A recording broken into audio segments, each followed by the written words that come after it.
It's official. Texas State is the latest to join the Pac-12 in 2026. Welcome to Aztecs All In. Steve Perez going solo this week as Louis Weiner is on assignment, and Texas State University officially set to join the Pac-12 conference starting July 1st, 2026. It's an historic move for the Bobcats as they leap from the Sun Belt to a restructured Conference of Champions. Let's dive right in with the high points of Texas State's program history and what it means for their new conference rival, San Diego State. Texas State, located in San Marcos, Texas. No stranger to climbing the ranks, Bobcats transitioned from FCS to FBS in 2012, joining the Sun Belt in 2013, and since then, they've shown serious growth, especially on the gridiron.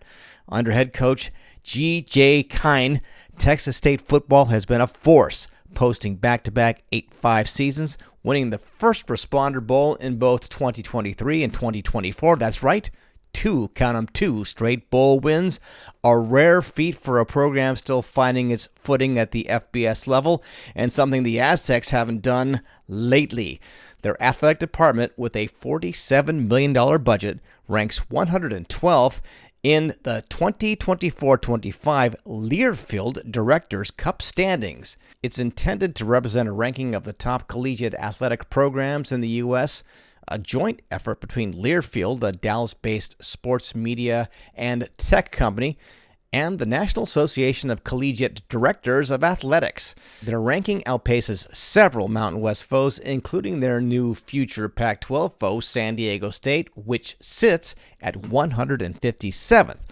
Bobcats' move to the Pac-12 comes after an unanimous vote by the conference's board that makes Texas State the 9th member and the 8th football playing school. Never a cheap move jumping any conference. Texas State pays a $5 million buyout to leave the Sun Belt before the fee doubled to $10 million on July 1st of this year. University President Kelly Damphouse calls it a historic moment, not just for athletics, but for Texas State's rising national profile as a research university with more than 40,000 students. Now, let's talk relevance to San Diego State. The Aztecs also joining the Pac-12 in 2026 from the Mountain West, a powerhouse in football and basketball. They boast a .727 winning percentage in those sports since 2010. That's tops in the nation. But Texas State's rapid ascent makes them a potential rival to watch. One could call them both growth stocks in the new Pac-12. Texas State has that recruiting hotbed in Texas in the I-35 corridor between Austin and San Antonio. That could give them an edge in homegrown talent pipelines. We could see an Aztecs-Bobcats rivalry heating up. San Diego State's athletic director, J.D. Wicker, has hinted at wanting one or two more schools for basketball scheduling purposes, but football does generate the majority of revenue in college athletics.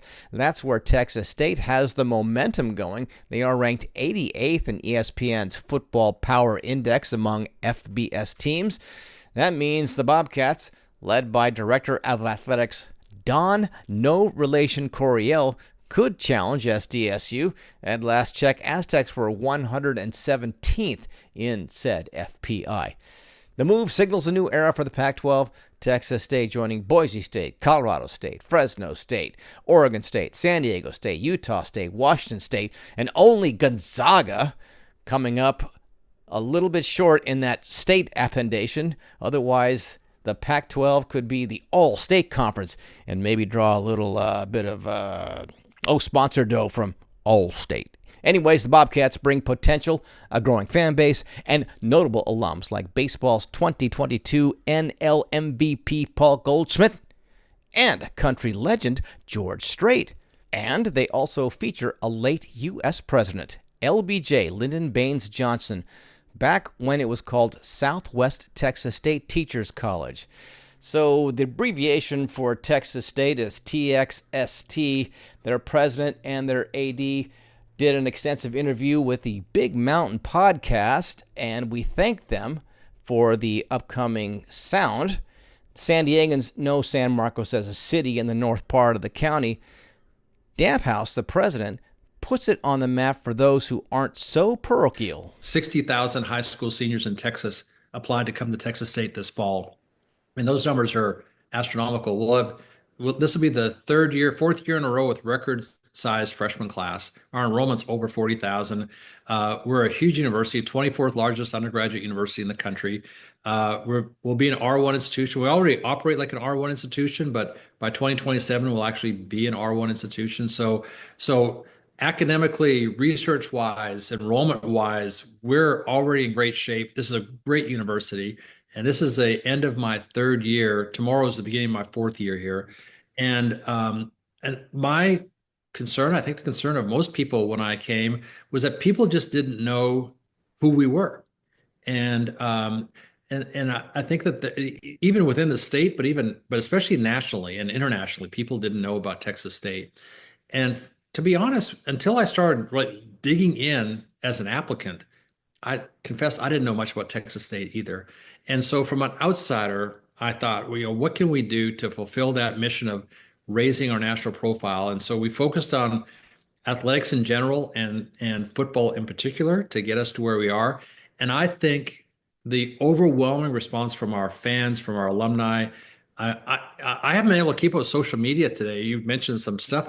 I don't even know what's out there right now because I've been answering emails and text messages and phone calls from people. The overwhelming response has been positive. Okay, and here's Texas State's athletics director, Don Coryell, no relation, with his first blush take. I think we've all been chasing the same thing, and our fans have too. We've been kind of chasing our potential, right? And I think we all knew, this is such a wonderful university and what it offers and where we could be, and we just hadn't quite gotten there. And I think we're starting to realize that potential. You hear sleeping giant a lot, right?